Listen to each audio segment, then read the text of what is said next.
Good morning friends, welcome to జైమ్ online classes. మనము నిన్న క్లాస్లో ఎఫ్బిఓ ఏబిఓకి సంబంధించి పార్ట్ బిలో సైన్స్కి సంబంధించినటువంటి సిలబస్ని క్షుణ్ణంగా తెలుసుకోవడం జరిగింది.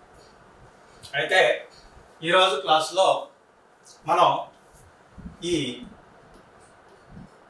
ఎఫ్బిఓకి ఏబిఓ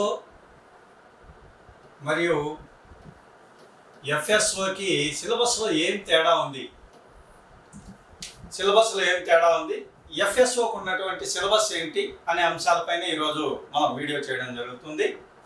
సో ఇందులో ముఖ్యంగా మీరు ఎఫ్బిఓలో ఎఫ్ఎస్ఓలో కామన్గా మీకు ఏముందంటే జిఎస్ కామన్గా ఉందండి. జిఎస్ పార్ట్ అనేది కామన్. ఇది ఎన్ని మార్కులకు ఉంది? 75 మార్క్స్కి ఇవ్వడం జరిగింది. స్క్రీనింగ్లో జిఎస్ 75 మార్క్స్ ఇవ్వడం జరిగింది. ఎఫ్ఎస్ఓలో కూడా జిఎస్ ఎన్ని మార్కులకు ఉంది?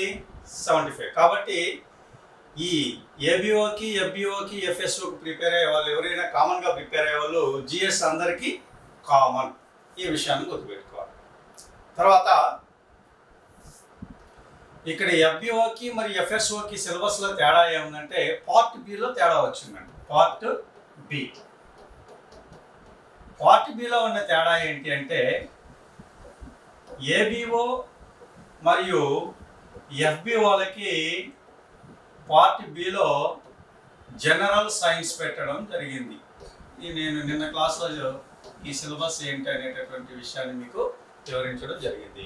General science.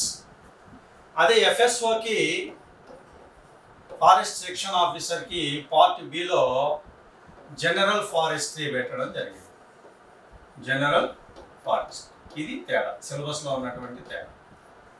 వాళ్ళేమో జనరల్ సైన్స్ చదవాలి, వీళ్ళేమో జనరల్ ఫారెస్ట్రీ చదవాలి.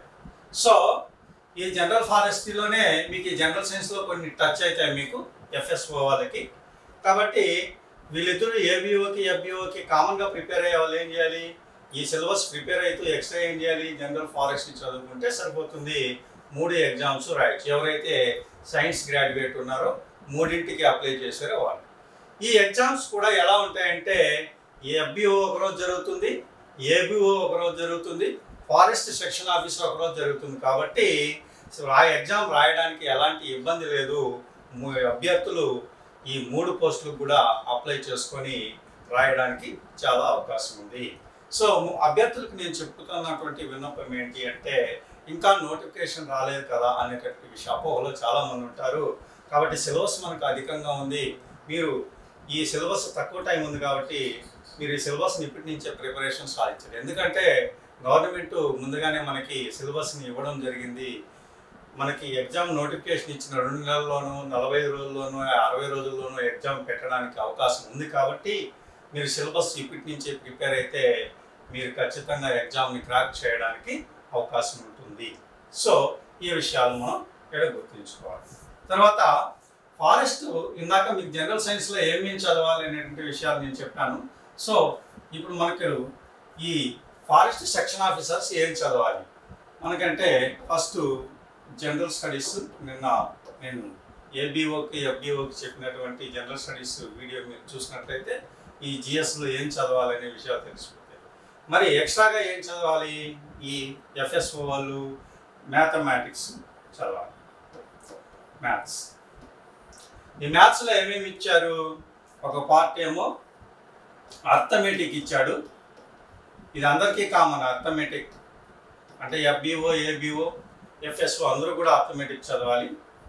రెండవది జామెట్రీ ఇచ్చాడు. సో మూడవదేమో స్టాటిస్టిక్స్ ఇచ్చాడు. సో ఈ 3 కూడా 3 చాప్టర్లు, 3 విభాగాలు. ఏ విభాగం, బి విభాగం, సి విభాగం. అర్థమెటిక్, జియోమెట్రీ, స్టాట్స్ మ్యాథ్స్లో చదవాలి. సో కాబట్టి జిఎస్ మ్యాథ్స్ 2 కలిపి ఎఫ్ఎస్ వాళ్ళకి 75 మార్క్స్ ఉంటుంది. జనరల్ ఫారెస్ట్రీ 75 మార్క్స్ ఉంటుంది. ఇది స్క్రీనింగ్లో 150. సో ఇంతకుముందు జరిగినటువంటి ఫారెస్ట్ ఎగ్జామ్స్లో మనకి జనరల్ ఎస్ఏ అనేది ఉండేదండి. జనరల్ ఎస్ఏ 50 మార్కులకు ఉండేది. 50 మార్క్స్ జనరల్ ఎస్ఏ ఉండేది. సో ఈసారి మనకు నోటిఫికేషన్లో జనరల్ ఎస్ఏ పెడతాడా లేదా అనేది మనకు నోటిఫికేషన్ వచ్చిన తర్వాత మాత్రమే తెలుస్తుంది. సో ఒకవేళ జనరల్ ఎస్ఏ పెడితే ఇది ఓన్లీ క్వాలిఫైయింగ్ మాత్రమే ఉంటుంది, క్వాలిఫైయింగ్ ఎగ్జామ్ మాత్రమే. ఇది మీకు ఈ జనరల్ ఎస్ఏని ఇంగ్లీష్లో రాయొచ్చు, తెలుగులో రాయొచ్చు, ఉర్దూలో కూడా రాయొచ్చు. ఈ ఆప్షన్స్ మీకు పెట్టుకునే విధానాన్ని బట్టి మీకు క్వశ్చన్ పేపర్ అనేది ఉంటుంది. సో కాబట్టి మెయిన్స్లో మాత్రం మెయిన్స్కి ఇదే సిలబస్, స్క్రీనింగ్కి ఇదే సిలబస్ ఉంటుంది. ఒకవేళ మెయిన్స్లో కానీ మీకు పెట్టినట్లయితే 50 మార్క్స్కి జనరల్ ఎస్ఏ పెట్టడానికి అవకాశం ఉంది. ఎవరికైనా కానీ ఎఫ్ఈఓ ఏపీ వాళ్ళకి కానీ లేదా ఎఫ్ఎస్ఓ వాళ్ళకి కూడా ఇది పెట్టడానికి అవకాశం ఉంది. కాబట్టి ఈ అంశాలు కూడా మనం చదవాల్సినటువంటి అవసరం ఉంది. సో కాబట్టి ఈ విషయాలన్నీ కూడా మనం క్లారిటీగా మనం చదువుకోవాల్సినటువంటి అవసరం ఉంది. సో ఈ విషయాలన్నీ కూడా నేను ఏంటి అనేది చెప్పడం జరుగుతుంది. తర్వాత ఈ మెయిన్స్ ఎగ్జామ్స్ తర్వాత మన జనరల్ ఫారెస్ట్రీలో మనకు ఉన్నటువంటి సిలబస్ ఏంటి అనేటువంటి విషయాన్ని కానీ మనం చూసుకున్నట్లయితే ఏమేమి సిలబస్ ఉందనే విషయాన్ని నేను చెప్పడం జరుగుతుంది. ఆ సిలబస్లో మనకు 11 యూనిట్లు పెట్టడం జరిగింది. ఆ 11 యూనిట్స్ ఏంటి అనే విషయాన్ని కూడా మనం ఇప్పుడు తెలుసుకున్నాం. సో ఈ 11 యూనిట్స్లో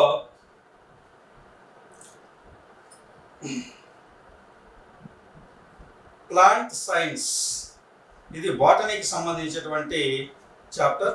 ప్లాంట్ సైన్స్ అనేది దీంట్లో ఎకనామిక్ బాటనీ కూడా వస్తుంది. తర్వాత forest administration,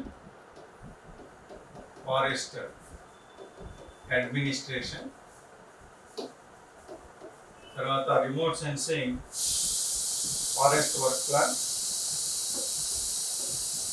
remote sensing and forest work plan,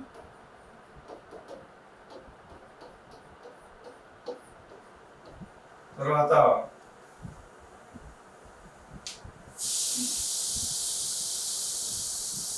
environmental science, EVS, environmental science. So ఈ చాప్టర్స్ని మనం చదవాల్సినటువంటి అవసరం ఉంది. So plant science, forest and ecology, horticulture ఇవన్నీ కూడా మనకు జనరల్ ఫారెస్ట్లో మనకి ఇచ్చినటువంటి సిలబస్. ఈ సిలబస్లో మనకి ఎక్కడ మెటీరియల్ లభ్యమవుతుంది అనే విషయాన్ని కనుక మనం తీసుకున్నట్లయితే అగ్రికల్చర్ ఫారెస్ట్రీలో ఈ మెటీరియల్ అంతా కూడా మనకు లభ్యమైంది. అగ్రికల్చర్ ఫారెస్ట్రీ లేదా ఫారెస్ట్రీ బిఎస్సి ఫారెస్ట్రీకి సంబంధించినటువంటి అంశాలు, లేదా బాటనీకి సంబంధించినటువంటి intermediate plant science, intermediate botany కనుక మనం చదివినట్లయితే ఇది చాలా వరకు ప్లాంట్ సైన్స్ అనేది మనం కవర్ చేయొచ్చు. ఈ ఫారెస్ట్, ఎకాలజీ, ఈ హార్టికల్చర్ కూడా మనకు డిగ్రీ బాటనీలో ఈ హార్టికల్చర్కి సంబంధించినటువంటి చాప్టర్స్ ఉన్నాయి. అవి చదివితే మనకు సరిపోతుంది.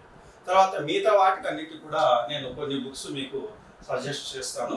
ఇక ఫారెస్ట్లో సాయిల్ సైన్స్ అనేటటువంటి ఒక చాప్టర్ ఇవ్వడం జరిగింది. ఈ సాయిల్ సైన్స్ సంబంధించినటువంటి చాప్టరు మనకు soil science. So misters Kelkar అనేటటువంటి ఆథర్ రాసినటువంటి పుస్తకం అండి ఇది. సో ఈ పుస్తకం మనకి డెహ్రాడూన్ లేదా కోయంబత్తూర్ ఫారెస్ట్ కాలేజ్ నుంచి తెప్పించడం జరిగింది. ఈ పుస్తకాన్ని మనం కనుక చూసినట్లయితే మనకు ఇక్కడ ఇచ్చినటువంటి సిలబస్లో ఉన్నటువంటి అంశాలన్నీ కూడా ఈ పుస్తకంలో మనకు కవర్ అవ్వడం జరుగుతుంది. తర్వాత సిల్వికల్చర్కి సంబంధించినటువంటి పుస్తకాలండి.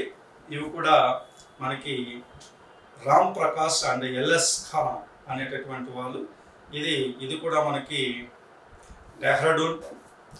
ఈ రెండు పుస్తకాలు ఏదైనా ఒక పుస్తకం తీసుకుంటే సరిపోతుంది. ఇది కూడా డెహ్రాడూన్ నుంచి ఫారెస్ట్ కాలేజీ లేదా కోయంబత్తూర్లో ఉన్నటువంటి ఫారెస్ట్ కాలేజీ నుంచి ఆ ఏరియాలో మనకి పుస్తకాలు లభిస్తాయి. ఇవి కన్నా చదివినట్లయితే మీరు 100% ఇక్కడ ఉన్నటువంటి సిలబస్ని కవర్ చేయడానికి అవకాశం ఉంది.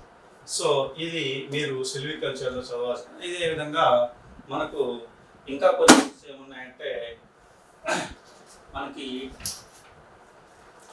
ఇక్కడ మనం చెప్పాము ఎకనామిక్ జువాలజీ, ఎకనామిక్ బాటనీ అనేది. ఇది మనకు ఫారెస్ట్ కాలేజీలో ఇచ్చినటువంటి క్లాస్ నోట్స్. వీటికి సంబంధించినటువంటి పుస్తకాలు మన దగ్గర ఉన్నాయి. వీటికి సంబంధించి వీటి నుంచే మన క్వశ్చన్ పేపర్స్ని, మోడల్ పేపర్స్ని అలాగని మెటీరియల్ తయారు చేయడం జరుగుతుంది మన జేఎం పబ్లికేషన్ నుంచి. సో ఇవన్నీ కూడా మీకు ముందుగా మనం రిలీజ్ చేయడం అనేది జరుగుతుంది. అదేవిధంగా క్లాసెస్లో కూడా వీటికి సంబంధించేటువంటి ఈ బుక్స్ నుంచే మీకు ట్రాన్స్లేట్ చేసి టోటల్గా మీకు క్లాసులు చెప్పడం అనేది జరుగుతుంది. ఇది మనకు ఈ ఎకనామిక్ జువాలజీకి సంబంధించినటువంటి క్వశ్చన్స్. తర్వాత watershed management. Watershed మేనేజ్మెంట్కి సంబంధించినటువంటి క్లాస్ రూమ్ నోట్స్లు, అలాగని ఇది ఒక లెక్చరర్ నోట్స్, ఇది కూడా మనకి లెక్చరర్ నోట్సే. ఈ వాటర్ షెడ్కి సంబంధించి ఈ బుక్స్ను కూడా మనం రెఫర్ చేసి మీ క్లాసులు అనేది చెప్పడం జరుగుతుంది. సో ఇవన్నీ కూడా మీకు 100% సిలబస్ కవర్ చేయాలనే ఉద్దేశంతో ఈ బుక్స్ అన్నీ కూడా మనం కలెక్ట్ చేయడం అనేది జరిగింది. తర్వాత బోటనీకి సంబంధించి మనకు క్లాస్ బుక్ ఆఫ్ బోటనీ ఈయన ఏసీ దత్ అనేటటువంటి ఆథర్ ఈ పుస్తకాన్ని రచించడం జరిగింది. సో మాన్యువల్ ఆఫ్ బోటనీ ఈ రెండింటిలో కూడా మనకి ప్లాంట్ సైన్స్ సంబంధించినటువంటి అంశాలన్నీ కూడా ఇందులో బాగా కవర్ చేశారు. ఈ పుస్తకాల నుంచి మీకు మెటీరియల్ని మనం అందించబోతున్నాం. సో ఇది కూడా మీకు చాలా ఉపయోగకరం. తర్వాత మనకి ఫారెస్ట్ క్యాంపెయిన్ అని ఉంది. ఇది ఫారెస్ట్ అడ్మినిస్ట్రేషన్కి సంబంధించి. సో ఈ రిమోట్ సెన్సింగ్ ఇవన్నీ కూడా ఈ పుస్తకంలో లభిస్తాయి. ఇవి కూడా మనకు చాలా ఇంపార్టెంట్. సో ఈ విధంగా మనము అనేక రకాల పుస్తకాలను మనం అధ్యయనం చేసి సో ఇక్కడ మనం మెటీరియల్ని అందిస్తున్నాం, మోడల్ పేపర్స్ అందిస్తున్నాం జేఎం పబ్లికేషన్ నుంచి. ఇవన్నీ కూడా మీరు అందరూ ఉపయోగించుకొని మీరు చేసినట్లయితే ఖచ్చితంగా మీరు ఎగ్జామ్ని క్రాక్ చేస్తారు. ఇంతకుముందు కూడా మా స్టూడెంట్స్ చాలామంది సెలెక్ట్ అయి ఉన్నారు. సో వీళ్ళందరూ కూడా గైడెన్స్తో మనం ముందుగా ఫారెస్ట్ డిపార్ట్మెంట్కి సంబంధించినటువంటి పుస్తకాలు, వాళ్ళ యొక్క గైడెన్స్, ఎలాంటి ప్రశ్నలు వస్తాయనే అంశాలపైన మనం ఎక్కువగా వీడియోలు చేయడం జరుగుతుంది. తప్పకుండా మీరు ఈ వీడియోని వీలైనంత మందికి ఎక్కువగా మీరు షేర్ చేయండి, లైక్ చేయండి, సబ్స్క్రైబ్ చేసుకోండి. Thank you.